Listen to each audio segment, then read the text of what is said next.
You're listening to the Hayek Program Podcast. This podcast includes audio from lectures, interviews, and discussions from scholars and visitors of the F.A. Hayek Program for Advanced Study in Philosophy, Politics, and Economics at the Mercatus Center at George Mason University. To learn more about the Hayek Program, visit hayek.mercatus.org. To learn about graduate student fellowship opportunities with the Mercatus Center at George Mason University for students at Mason as well as at universities across the globe, please visit students.mercatus.org.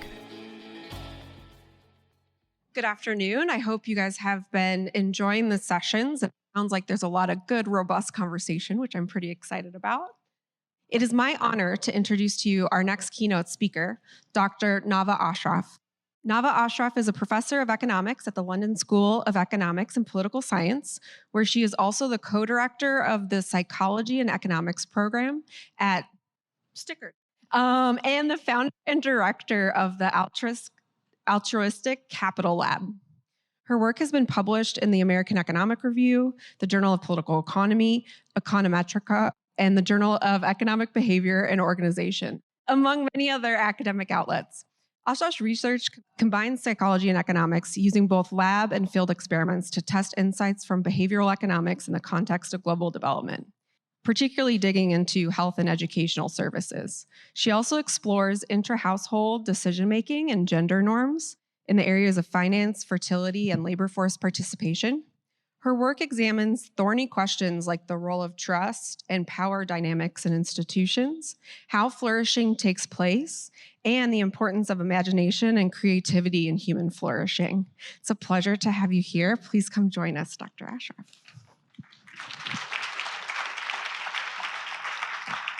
Thank you. Yeah, absolutely. Yeah. Great. Thank you, Stephanie, for that warm introduction. I'm so happy to be with all of you and to be able to present. Can you hear me?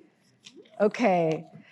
It's a delight to present our work on trust in the market and its application to female entrepreneurship, which is joint with Alexia Delfino and Ed Glazer. This isn't an audience that I need to tell that economists have long thought trust is incredibly important in economic interaction.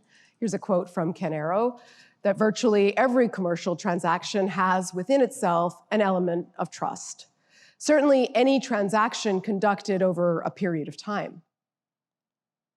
It can be plausibly argued that much of the economic backwardness in the world can be explained by the lack of mutual confidence. That's a big claim. Is it true? A growing large literature suggests that it is indeed, that trust, in fact, contributes to growth and development significantly, that it explains a sizable fraction of the variation of regional GDP around the world. And earlier work helps us understand why. That trust reduces transaction costs and contributes to the efficiency of economic organizations.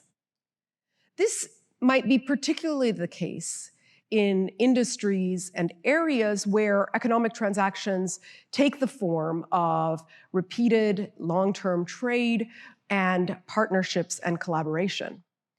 And this is where we're getting to what I'm interested in talking about today. So in particular, think about manufacturing, where economies of scale can generate very large returns to collaboration and partnership. The problem is that collaboration and partnership, despite the great economic gains it might bring, requires a level of trust because it can be risky. You are vulnerable to the fear of expropriation from one party to the other. And so, without trust or institutions, firms, for example, in developing countries, remain small, and economies can't grow. Just one example of this negative feedback loop between low trust and low economic development. And that actually, when we look around the world, take this sort of standard world values survey question on generalized trust, can you trust others? It is indeed much lower in developing countries or the so-called global south. And actually, if you look between men and women It's even lower among women and lower among women in developing countries. So why is that? Let's take the example of the Global South. So why would that be lower? Now, I'm going to just give you one contributing factor, probably much at work, and it's going in both directions. But one contributing factor is the rise of very rapid urbanization, which happened in the last several decades, of course, everywhere in the world. I'm going to be looking in particular in Africa, and then in particular in Zambia, where I have been working for the last 16 years and have a field site. The rate of rapid urbanization has meant that people have left villages where they had extremely intimate networks of trust into cities of anonymity without the corresponding rapid development of institutions that could make the great part of being in cities in that kind of density of networks useful for people, and instead created a situation of low trust. And so that's the hard part, is that cities lose much of their advantage. This beautiful density that we get in cities can lose much of their advantage if individuals cannot safely trade. And then if we look within that dynamic of fear of expropriation that can happen without institutions or the kind of informal networks that created trust to be able to help facilitate that, that dynamic is even more exacerbated when there are power differentials between partners. And so if you think about any asymmetries of power, or for example, physical strength, that can enhance the risks of expropriation. So we look in particular with women and men can have higher bargaining power due to the shadow threat of violence and or a higher social standing. So in fact, actually all over the world, you see that sexual harassment is higher in male-dominated jobs and sectors, and there's weaker economic punishment for male perpetrators.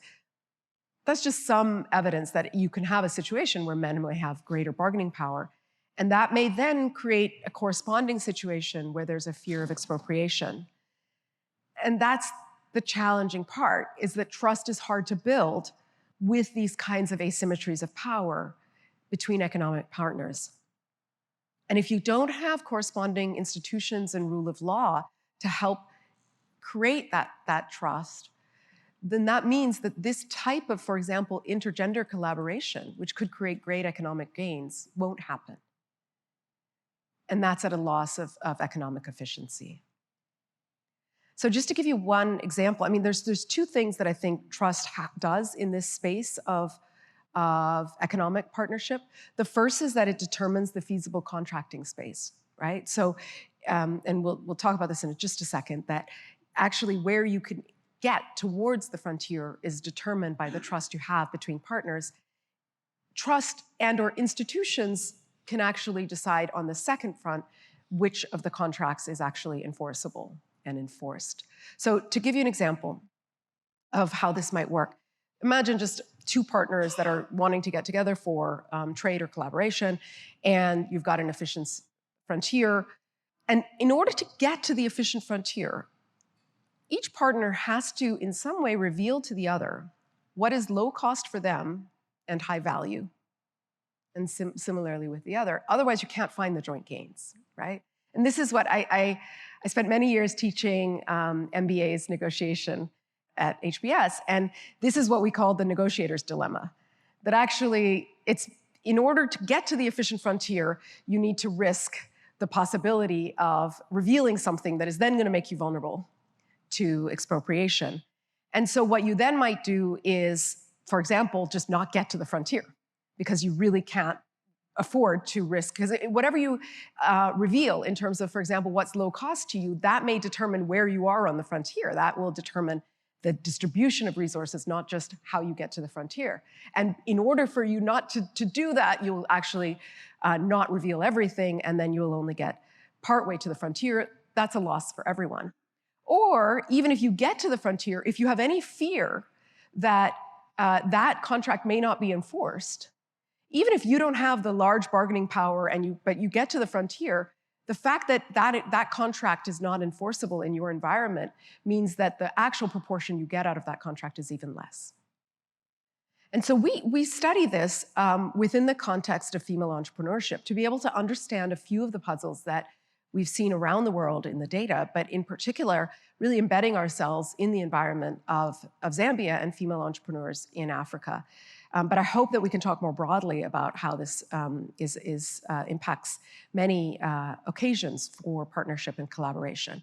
And in this paper, we kind of put forward the hypothesis that women may fear expropriation in male-dominated sectors and therefore self-segregate economically, which is what we see when we look at the data. And we provide a framework to think about how the need for cooperation in production creates the scope for both bargaining and expropriation, and that can disproportionately harm the least powerful partner, in this case, women.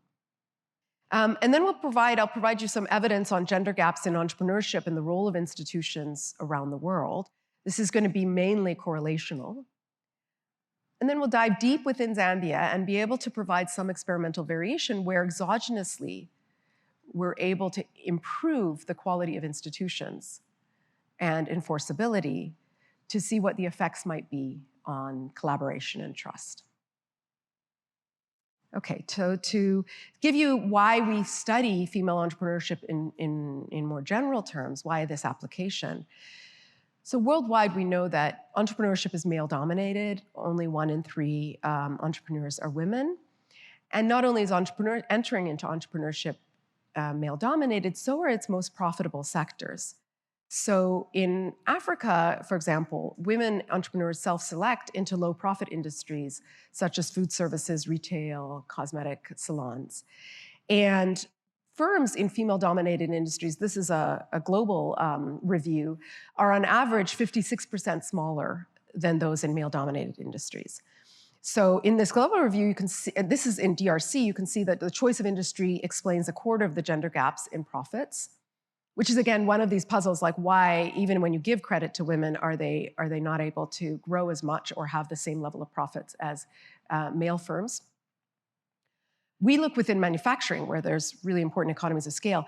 And in that sector, the choice of industry explains almost all the gender gap in industries. So why such segregation in occupational choice? There have been more broadly lots of reasons given. For example, specialized talent. Maybe women learn early on how to make good food or how to be in the service industry, and therefore they're more likely to be able to be good at that. Access to particular forms of training and capital or lack of access thereof to get into certain industries. Or, for example, that women just prefer to be in those industries, partly because maybe it helps them to have flexible time with their children or be in an area in an informal setting that would allow that. In this paper, we add another reason which has not been brought out before, which is that women prefer either to not enter entrepreneurship or to work in female-dominated industries where they would have both female collaborators and customers for fear of expropriation in male-dominated industries.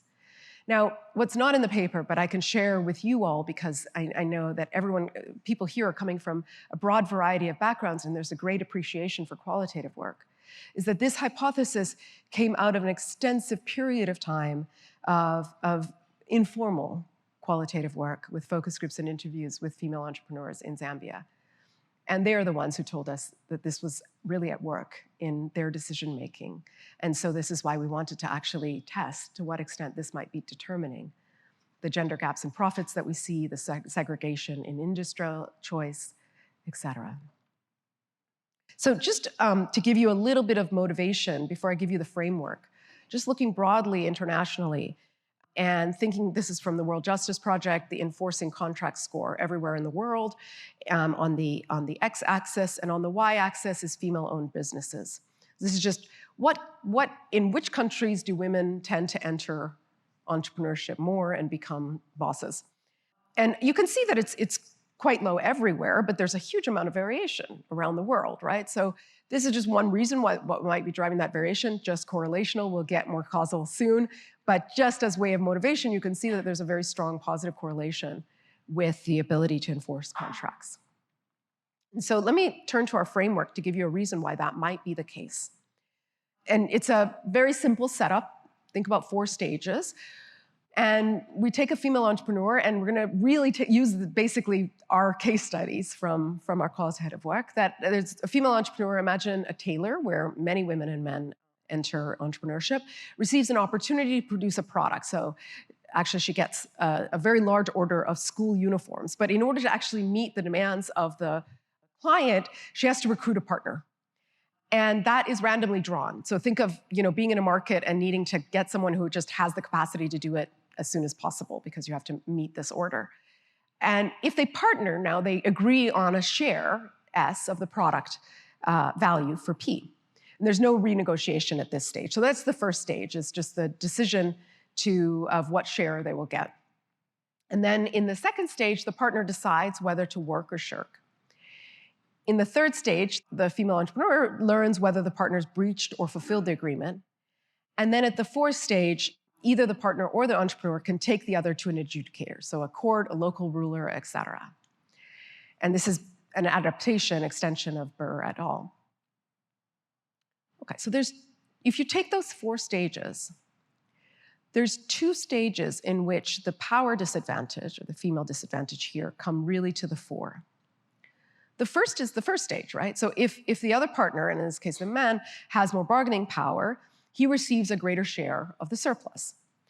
And that we can assume in this model coming from norms about gender or the threat of violence. But the norms, if the norms are such that he will almost certainly get more of the surplus, we can assume that. And then we sort of assume that if you instead decide to partner with a woman, you're going to get a 50-50 share of the surplus.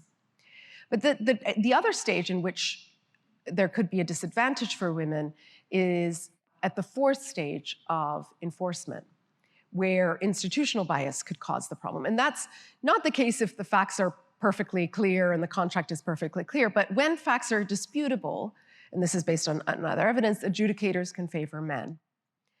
And so if, for example, the partner's shirking is disputable with some probability, when institutions, the way we model it is that when institutions are stronger, a wider range of facts are indisputable. And institutions always rule fairly if facts are indisputable.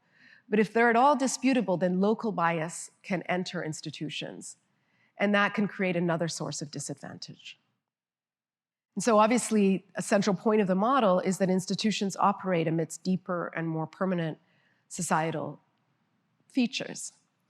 And while we wrote this framework to try to make sense of what we were seeing on the field and be able to motivate the analysis that we do afterwards on female entrepreneurship, once we thought about it, we realized it applies to any environment in which you're having partnerships or collaboration. For example, in economic research, where women may self-segregate into industries or fields with more women, and they tend to single author. So I'm just going to put that out there provocatively a little bit, just to sort of think about how much you could think about where this model would fit in other environments. But to go back to our picture of getting to the efficient frontier, here's where the disadvantage can really hurt kind of everyone. So imagine that a woman, if by herself, she would get some portion. If she kind of did this by herself, maybe she can't take on the bigger things, but she can kind of at least know that she's going to get all of the pie for herself. Now she decides to negotiate, and she's not going to be able to get a large proportion. Maybe there's like 30% of the pie that she'd be able to negotiate for herself. But if, to the extent that the contract is enforceable, she'll at least know that that's 30%. But the problem is that first, that may not be worth it in the end to engage in. And secondly, even if she's able to negotiate a higher proportion, if the contract is not enforceable because of low strength of institutions, then that actually, as a proportion of what she's expected to get, she may then not want to enter that collaboration. That means that both parties may lose out from the potential that there is there. And so that starts to give you the sense of what this is the trust game, which you all are familiar with. We're going to run this with entrepreneurs in 80 markets in Lusaka. And then at the very end, I'm also going to share with you trust games that we did with girls and their parents that they were negotiating with.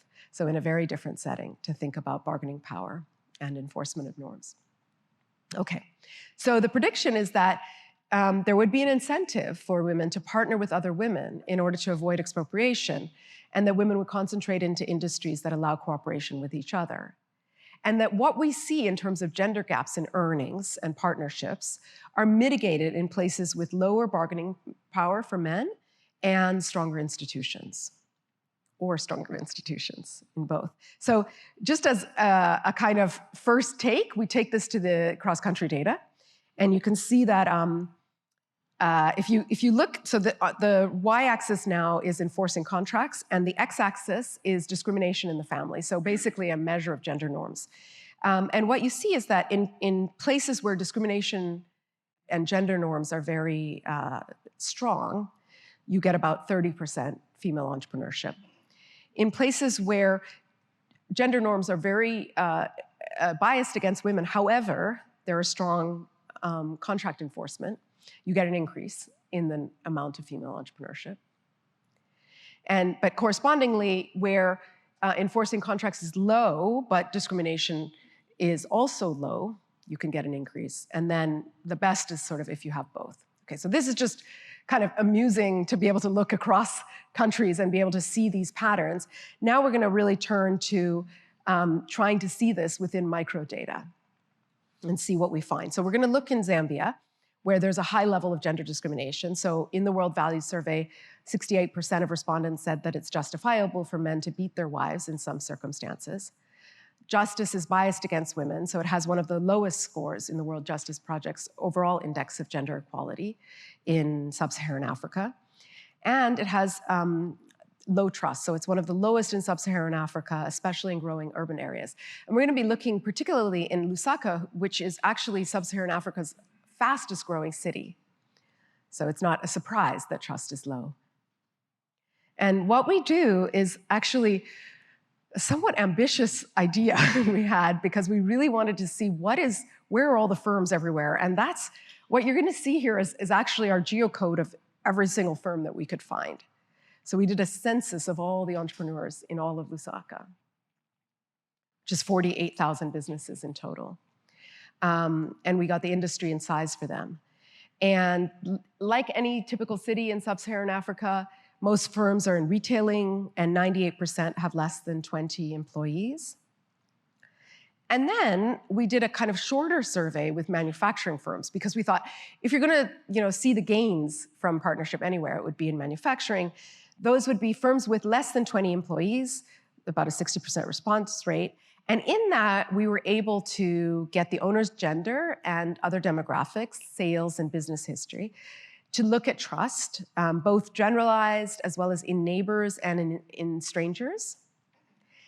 And then cooperation. So actually, I wanted to be able to really clarify, what do we mean by collaboration or cooperation in a free market situation? So this is things like sharing an order. So produce like the example I gave you in the theoretical framework that we had, partnering in order to produce an order from a client.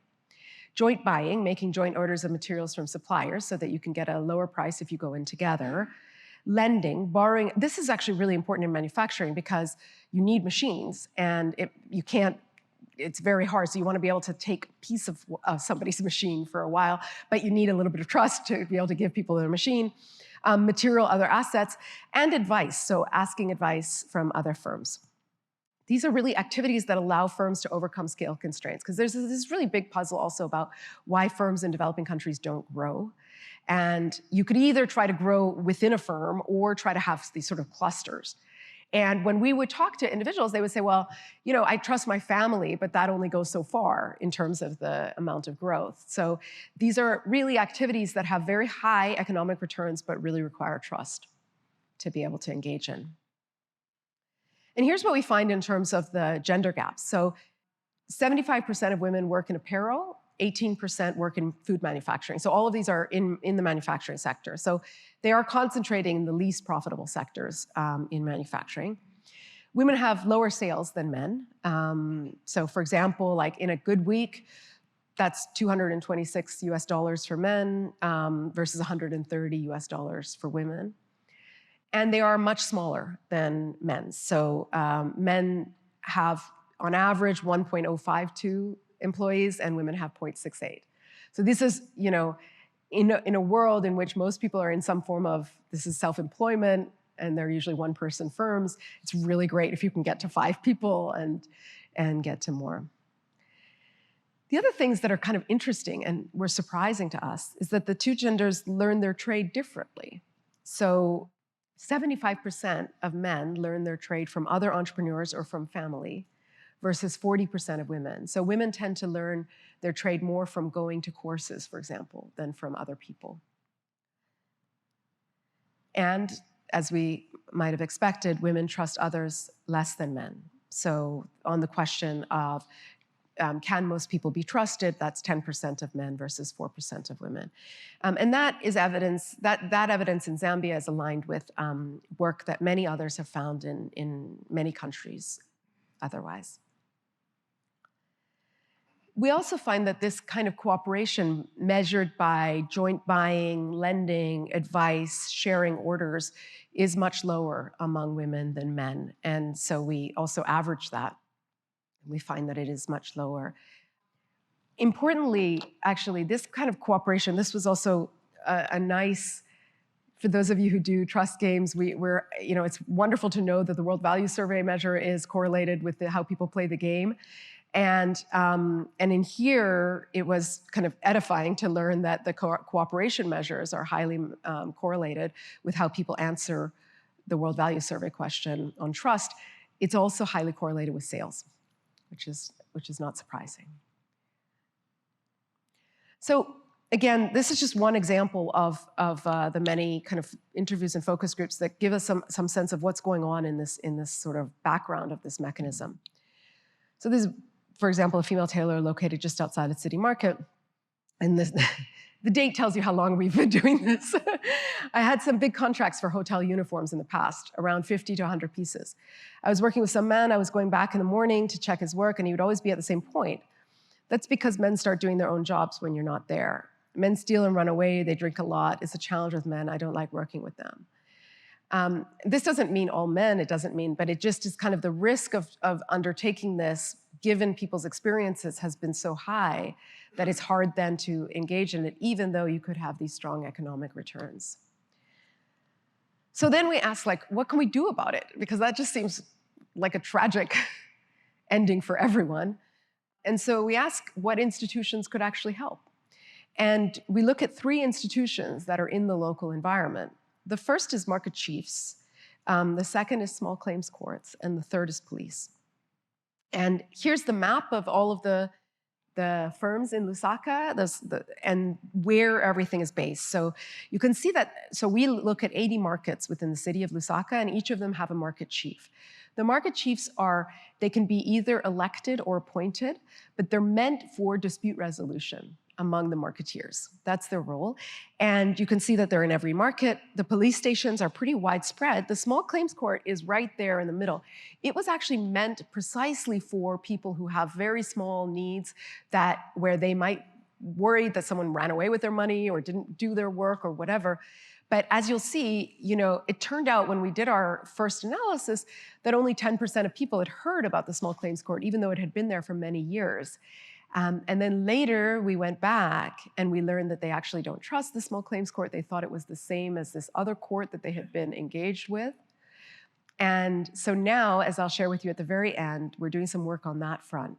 But before we did that, when we heard that most people hadn't heard about the small claims court, we just decided to focus on the market chiefs and see what role do the market chiefs have in helping to engender trust in these kinds of collaborations, and can they actually be can this institution be something that can help? It's locally developed, locally understood in this frontier.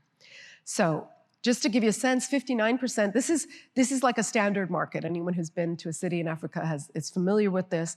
And 59% of manufacturers are located in formal markets. There's about 83 markets, and 30% of all businesses are in markets. So in order to get into the market, you have to apply to be part of the market. And each market is led by a market chief that's appointed or elected, and they legislate, they have market unit guidelines, and they're involved in dispute resolution. So some of the dispute resolutions are like, someone brought another marketeer's machine but didn't pay, and the chief was able to order to pay in 3 weeks. Actually, I remember one time we went to one chief's office, and they had like a hairdresser's blow dryer, and they had assets from various different marketeers who hadn't paid their dues or had shirked on a partnership, and so they have this kind of ability to enforce that's kind of mutually agreed on. They're well known and commonly used. So we asked people actually, think about, because we wanted to see among the various institutions that are locally available, how do people perceive them? Think about an average marketeer in this market. Another person in the market buys an item on credit and doesn't pay back. Which person or group would the person owed money most likely go to? And for both men and women, it is invariably the market chief. Very few people go to the police, and even fewer go to the court. As I shared with you, very few had even heard of the court, and that's any court at all. Note also, this is interesting, even though very few had occurred at the court, women tend to go to the court more regularly. Okay, think about it then, and the market chiefs have the highest reputation. How often do you think that, and we didn't, it was hard to sort of ask about bias as much, although we do that too. So we ask if you think the process would be fair or slow. And most people are much more likely to think that the market chief would be fair than the police, and less likely to think that they would be slow than the police or the court. Actually, the court they think would be very, very slow, which then, as I was mentioning, the small claims court is really, really fast, but the local court, which is what had been there before, was very, very, very slow. So that accounts for why people are putting their previous experiences into that. And that is, all of these are especially the case among women, as you could see from some of the differences. You go to the chairman and you take it from there. You do not go to the police. They are helpful. Women would be better at convincing the chairman. Market chiefs listen more to women, even male chiefs. So then we ask the question, does the protection provided by the market chief benefit women? And what we do as the first take is just to compare the outcomes of entrepreneurs who are located within a market with their counterparts who are located just outside the market. So we take just the boundary of the market and we control for density of with marketplace fixed effects and controls for population density and granular measures of business density. And we find that female owners located into a market cooperate just as much as men do inside the market, and more than women do outside the market. And they have relatively higher sales than men. So that shows you just that the potential, the suggestion that this local institution could overcome these gender gaps and that they're not fundamental to what women and men are. And then we try to really see, how much does this vary by the gender bias of the chief? Because, if our hypothesis is right, this should only happen in markets where the chief is not biased. And so we do a survey. It was during COVID, so we did a phone survey of all the chiefs, and we look at chief gender bias, chief competence as a dispute adjudicator, and chief competence as a manager. Let me see if we have the gender bias. We don't have the exact, but what we do is scenarios. So we give them various scenarios, putting different people's names in, being able to measure the gender bias. And you see that, you saw this clearly, that women cooperate more in markets in general, but not when the chief is gender biased. So that is even further kind of suggestion that actually this is really about an unbiased institution helping you to make these economic transactions happen. And they cooperate just like men do in markets, as we saw, but not when the chief is gender biased. Okay, so that was just, I'm showing you correlations to some degree, controlling for as much as I can, but being someone who tries to do as many causal experiments as possible, we want to get beyond the observational evidence. Just see what could we get causally on this. Obviously, it's hard to just look at people who are within the market versus not, because they could be very different on multiple dimensions. And so what we do is we embed a lab in the field experiment to show the causal effect of access to local rulers on both trust and business cooperation. This is just a modified version of the trust and investment game. So I'm sure that this audience knows well the investment game. So here we frame it really like an investment game so that it's a business opportunity. We actually say to them, we have a business opportunity. The way we do this is that, like I said, there's 80 markets, right? So we have our enumerators go up to player A and say, hey, there's a business opportunity. I have my colleague is in another market with another person, or in your market with another person. I'll show you the differences. And you get an endowment of 10 tokens. You can invest. This player B, this trustee, has a business opportunity for you to invest in. You can tell me how much you want to invest in it, and I will tell my colleague who will tell that person. And that person then has a decision. It's going to get tripled because it's a business opportunity. It will grow. And that person can decide how much to send back. And my colleague will ask that person, they will get triple whatever you sent them, and they can decide whatever to send back. How much would you like to send them? And the important part was that we could do this in real time as well, and in a way that was salient to people, because there's a person right in front of them, they know that there's someone else who's going to be getting the money, and then it's coming back. And it was very realistic to them, this idea that there's a business opportunity, the money that they invest could grow, and that the other person could then send back. The risk was also very salient to them, that the person may not send anything back. The one thing that we vary really importantly is institutional access. So we thought about how do we want to do this? And we wanted to use the local institution that people were used to. So we said, what we're going to do is, even though these are in markets, right? So you still have access to the market chief, but we made it even easier for people.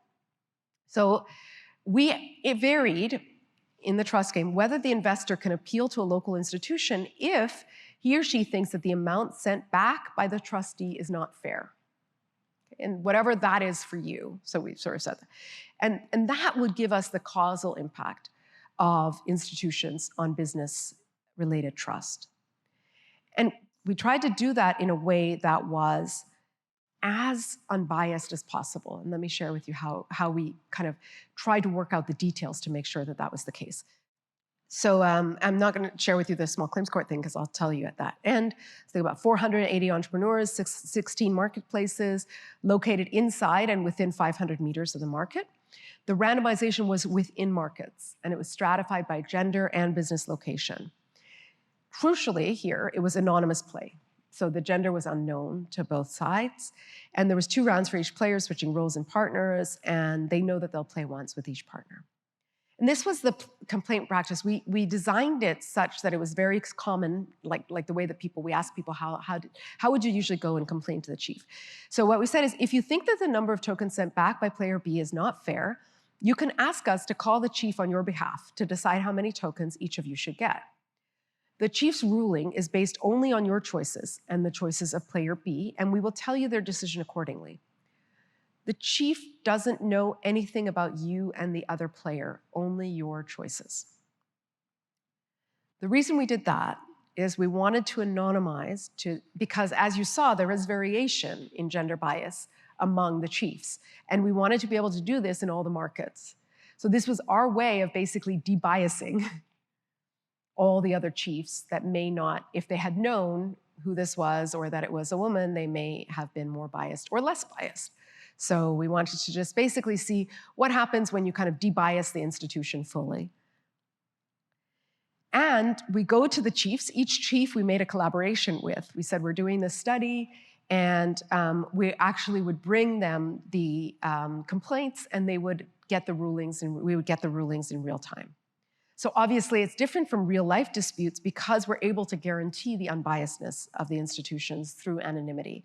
But it gives you a sense of, if you have kind of unbiased institutions, what's the extent to which you could increase trust? Yeah, and as I said, like half of the participants think that the chief is rarely or never fair. So there's a lot of variation in that. And interestingly, there's a very strong prediction on trust when there's the debiasing that happens, and I'll share that with you. So the outcome variable here is the number of tokens that is sent by the investor to the trustee.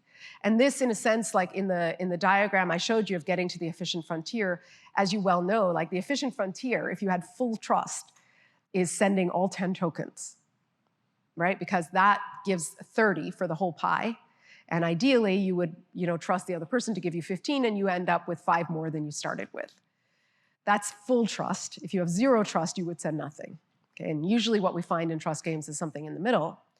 But here, the thing is, how much the trustor sends is going to determine how close you get to the efficient frontier. And so you can't have a pie unless the trustor decides to send. And what we find in control, where you don't have access to an unbiased chief, women indeed send much less than men do. So they send about 30% compared to men who send above 40%. And that actually reveals to us, given everything we've seen on how women, both in their own stories as well as how they answer the trust questions and the cooperation questions, that people bring their past experiences to bear in playing this game.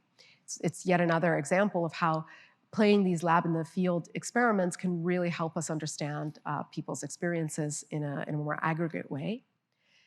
Now, if we add the chief, that changes. And actually, there's no significant difference between women and men. In fact, just looks like just a little bit more. Actually, women give even a little bit more than men. But in general, you've got this big push up of women sending more. Of course, what that does, because it gets tripled, is that the whole pie for everyone is a lot bigger. This increase that I just showed you is much larger in markets that had started with worse chiefs. So those markets where we knew that those chiefs were biased and unfair, those are the ones where when we unbiased the chief through this experimental manipulation, women gave even more. And that difference between men and women just, was very large in control and really got completely fixed in treatment. And it's also larger in the chiefs. This is the results for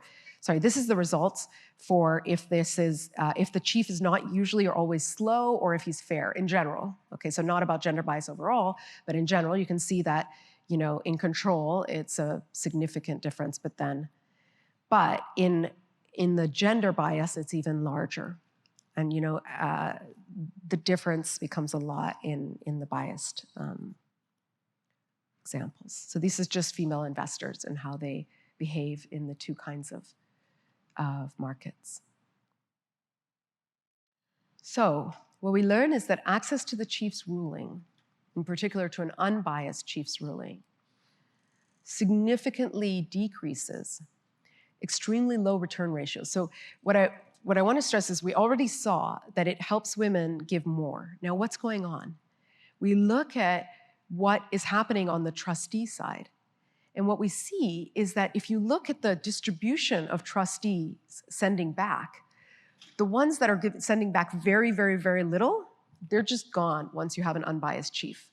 So people don't dare to send back just a tiny, tiny amount anymore. And that left tail is gone. So we think what that does is reduce the risk involved of being, there's some really nice work by Zeckhauser and Bonnet and Zeckhauser, which is about betrayal aversion and these very low return ratios that happen at the lower end of the tail. So reducing the risk involved with making women. And women are indeed willing to pay for chief's protection because we actually ask about their willingness to pay as well. There's an increase of the investor's earnings, so women actually benefit tremendously from this as a result of the higher trust that they're able to put in. And there's an increase, obviously, in efficiency, so we get stronger to the frontier, closer to the frontier, when women's trust is determining the overall size of the pie.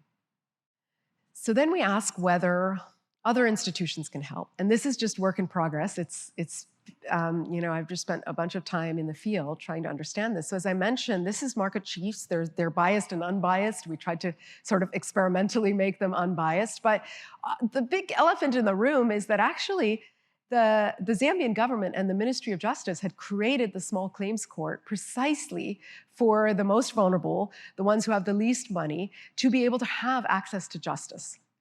And I think you all know the quote from Adam Smith about when justice is gone, all the atoms of society just, fall on the ground. So obviously, having access to just institutions would be wonderful. Why is it that people don't know about them, or if they know about them, they think they're so biased? And a lot of that is because from our qualitative work, there was also within urban areas something that was created called local courts. And local courts are traditional justice. They were based as much on traditional justice that were in villages where the village chiefs were distributing justice. That, of course, then varies a lot depending on the bias of the chiefs.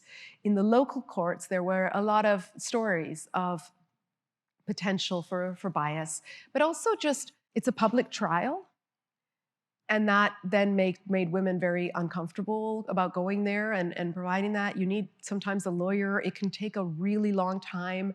There's a lot of uncertainty about how much it costs. All of those were taken out of the small claims court. So the small claims court is very, very cheap to start.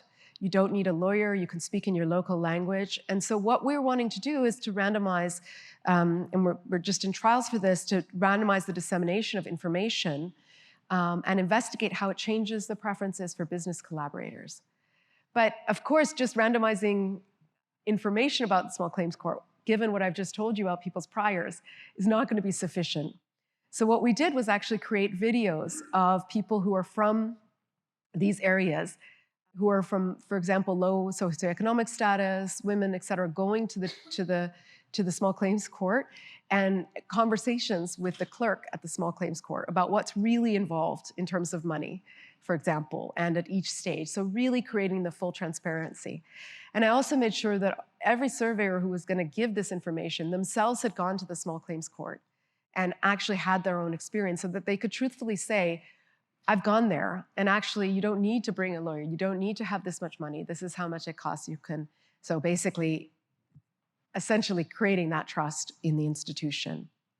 And we did this in collaboration with the Ministry of Justice. So I have a model that I have tried to implement for the last 16 years in Zambia, where we try to co-generate knowledge together with people on the ground. And that's because of this idea that, knowledge that's generated, I'm just going to take a little moment to talk about it, given this audience, because we sort of tend to think about academic knowledge as being, scientific knowledge as being generated only by academics, and then wonder why it's not making its way into practice. The awful thing is that, practitioners and policymakers are generating their own knowledge. Their knowledge also doesn't make its way back into science. So we have knowledge gaps in society all over the place. And I tried for the first 10 years of my career to train people to do as much of that dissemination process as possible, but it didn't work. And what I realized is that actually we can't do it like that. We have to actually get off of our pedestals, understand that knowledge is generated everywhere, and nobody has monopoly on knowledge, and that we actually come up with the questions together, we look at the data together, and we look at the results at every stage together. And that's what we've done now with the Ministry of Health and Ministry of Education in numerous projects, and we're doing now with the Ministry of Justice. It is based on a lot of Hayek's views also on the decentralization of knowledge. And so in this partnership, we're also going to run a real business collaboration where tailors are going to be asked to make a tote bag and then to work together and discern whether an intergender collaboration increases with access to information on the small claims court. Okay, so that's on contract enforcement and the role of institutions. As you saw, that's only one aspect of the possibility of disadvantage when people have less power. The other aspect is that first stage of coming up with the contract and the level of bargaining power to design the contract. And so in that stage, we were thinking about the way in which negotiation skills could potentially ameliorate this issue of being able to find the joint gains, but not at the cost of actually being able to have an improved situation for yourself. And in fact, many years ago, so this started in, I think, 2013 or 14, in collaboration with the Ministry of Education, who wanted to understand why there was so much dropout in grade 7 and grade 8 of young girls in Zambia, we adapted a curriculum to be able to teach negotiation skills to all the grade 8 girls in Lusaka over a period of time.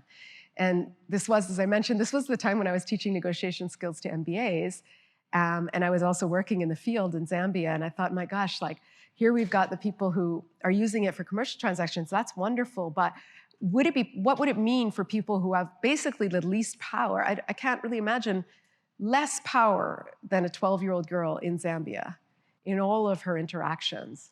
What would happen if she had access to these skills? But the process of adaptation was really very intense. And so we were really lucky to work together with a whole group of teachers as part of the Anti-AIDS Teachers Association of Zambia, because part of what we were looking at was, the process of delaying first sexual encounter, being able to negotiate with your boyfriend, as well as eventually with your parents for schools. And we found 20 extraordinary young women who were from the same compounds in Lusaka, had faced all the same constraints, but had somehow managed to come out of them and go to university. And we worked with them over 2 years to adapt this curriculum to be able to teach negotiation skills in a setting in which just raising your voice and asking questions is very problematic. So, it also took a long time to get human subjects review for this because they were concerned that we would create a cadre of unruly girls. And it really made me think about, what do we understand when we think about empowerment and let's empower people? The cost for them of overcoming the social constraints is so high. So the challenge before us was, how could we teach the ability to ask for what you want in a way that enhances the social fabric, not destroys it, so that it could be in line with the Zambian values on family unity and the importance of community. And so that is what ended up becoming the Girls Arise curriculum, that is very focused on achieving joint gains. And what we found, I'm going to tell you about the curriculum in just a second, but just to give you the preview on the results, is that the most important negotiations for these girls were with their parents for tuition fees, for their grade 9 test scores, exams, and time to be able to study instead of doing chores or taking care of their siblings. And so the girls that are given negotiation training are much more likely to stay in school throughout grades 9 to 11, and it is like a 14% increase on the probability of reaching grade 11. And what's really interesting is it doesn't fade out the way some interventions do. It gets bigger and bigger over time.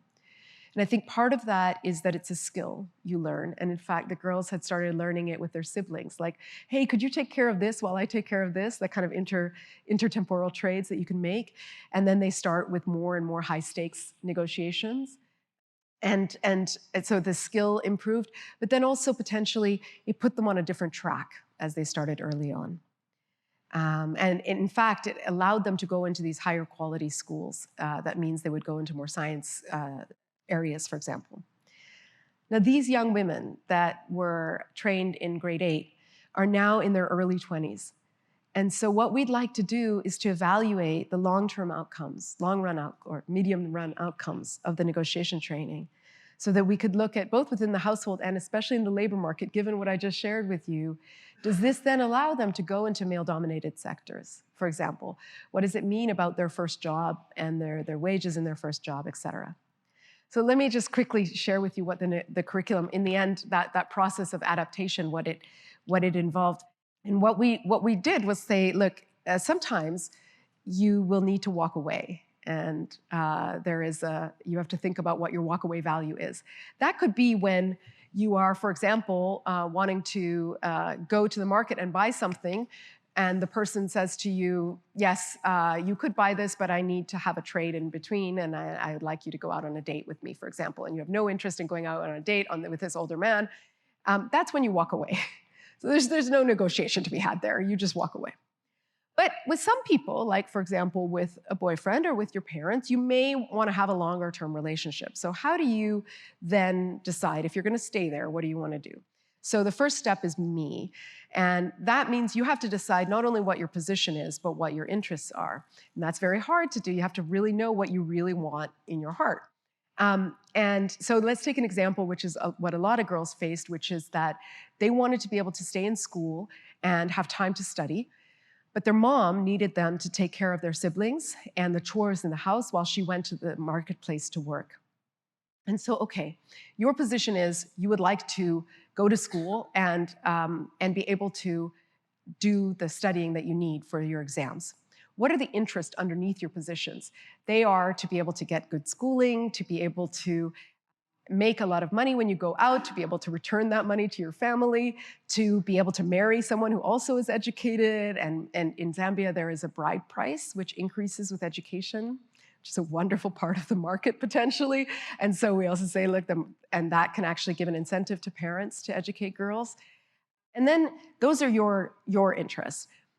Now we have to take the perspective of your mother. And the problem on the you side in adaptation was that in any other curriculum in negotiation, when you teach it, you just ask directly, why do you want what you want?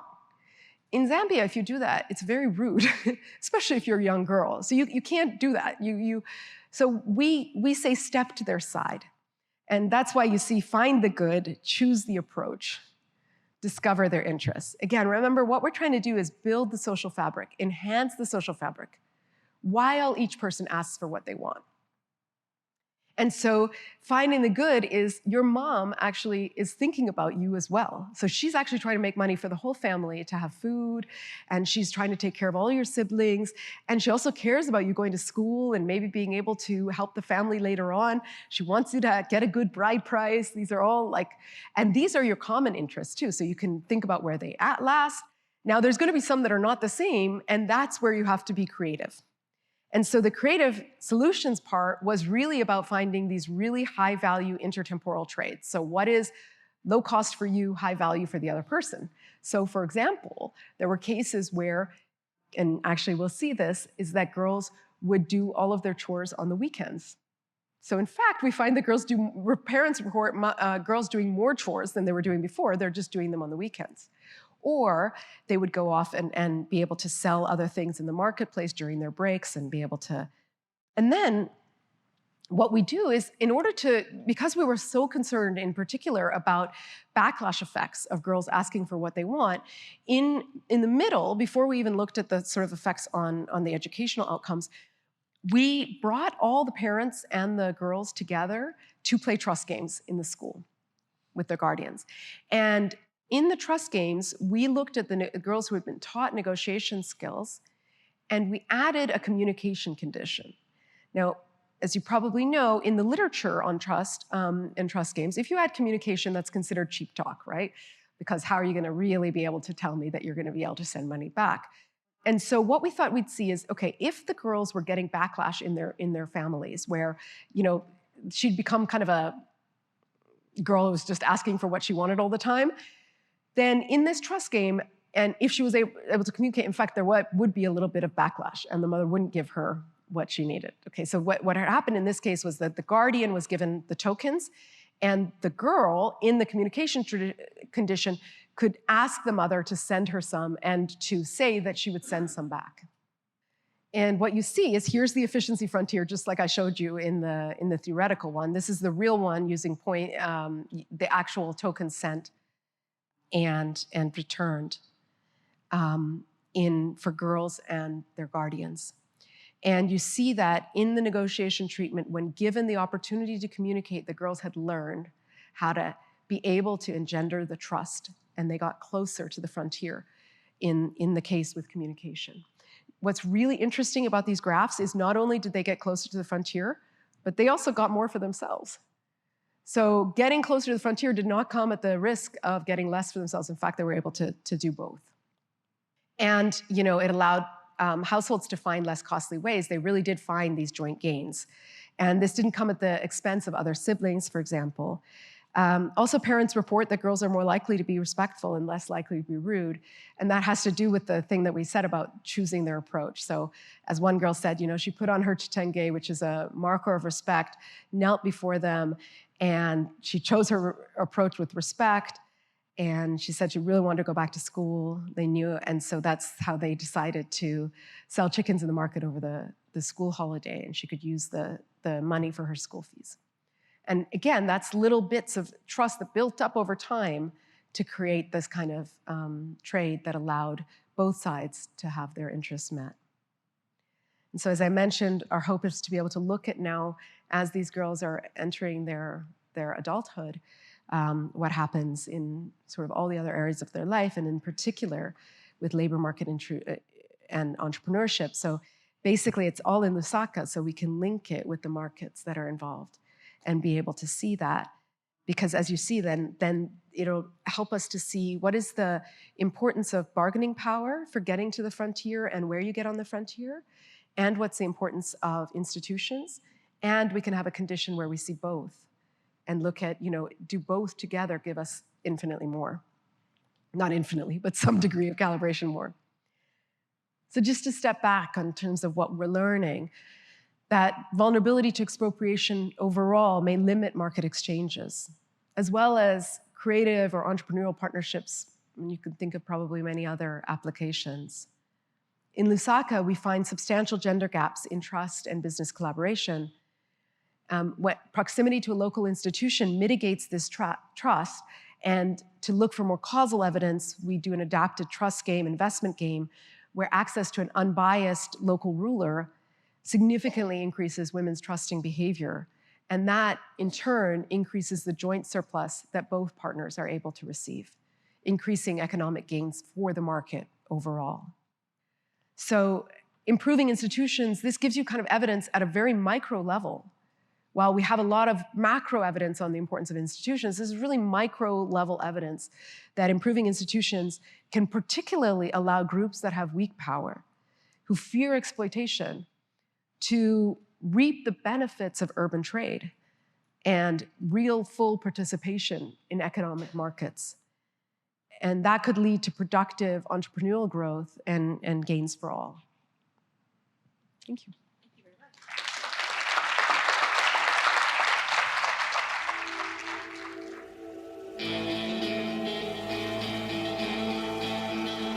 Thank you for listening to the Hayek Program Podcast. To learn more about the research, scholars, and work of the Hayek Program, visit hayek.mercatus.org. For more information about graduate student fellowship opportunities for students at Mason as well as at universities across the globe, please visit students.mercatus.org. We hope you recommend students to our programs or consider applying yourself.